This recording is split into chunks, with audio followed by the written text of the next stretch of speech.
Hello बच्चों, let's read the question. So the question here says, study the given figure and answer the following questions.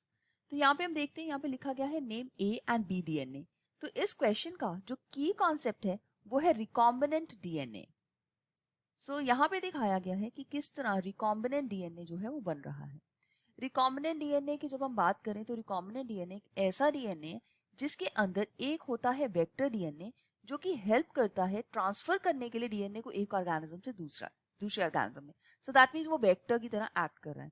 और ये जो vector DNA होता है ये जनरली प्लाज्मिड्स या बैक्टीरियोफेजेस जो है हम वो यूज करते हैं, bacteriophages. Whereas on the other hand we see एक और डीएनए जो जिसको ये कैरी कर रहा है उसको हम बोलते हैं foreign DNA. The foreign DNA में also be called as alien DNA. तो एलियन डीएनए के अंदर वो स्पेसिफिक जीन्स होती हैं जो हम यूज कर रहे हैं ताकि हम कोई ना कोई बायोटेक्नोलॉजिकल प्रोडक्ट्स जो हैं वो ऑब्टेन कर सकें. तो इस डायग्राम के अंदर दिखाया गया है कि किस तरह से यहाँ पे जब रिस्ट्रिक्शन एंडोन्यूक्लियसेस ने एक्ट किया, रिस्ट्रिक्शन एंडोन्यूक्लियसेस ये जब एक्ट करती हैं तो इसको डीएनए को कट कर देती हैं.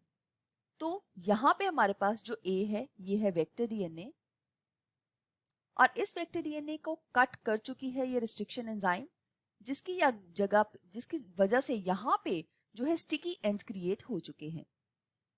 ये है sticky ends. Similarly same enzyme से हमने यहां पे ये जो फॉरेन डीएनए है इसको भी कट किया है. फॉरेन डीएनए के ऊपर भी स्टिकी एंड्स है.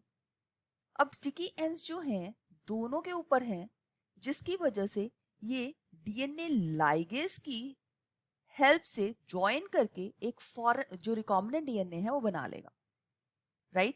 सो यहाँ पे हम देखते हैं कि ये जो पर्टिकुलर साइट यहाँ पे कट की दिखाई गई है ये इको R1 जो रिस्ट्रिक्शन एंजाइम है उसकी पैलिंड्रोमिक साइट है जो इस तरह से दिखती है GAATTC from the 5' to 3' and also on the other side. मतलब ये भी यहाँ पे GAATTC when read in the opposite direction on the opposite strand. So complementary strand में भी ऐसे है. तो ये इको R1 का एक्शन यहाँ पे दिखाया गया है. सो A DNA जो है वो है वेक्टर डीएनए जबकि B DNA जो है वो है foreign DNA. I hope you have understood it well. All the best. Thank you.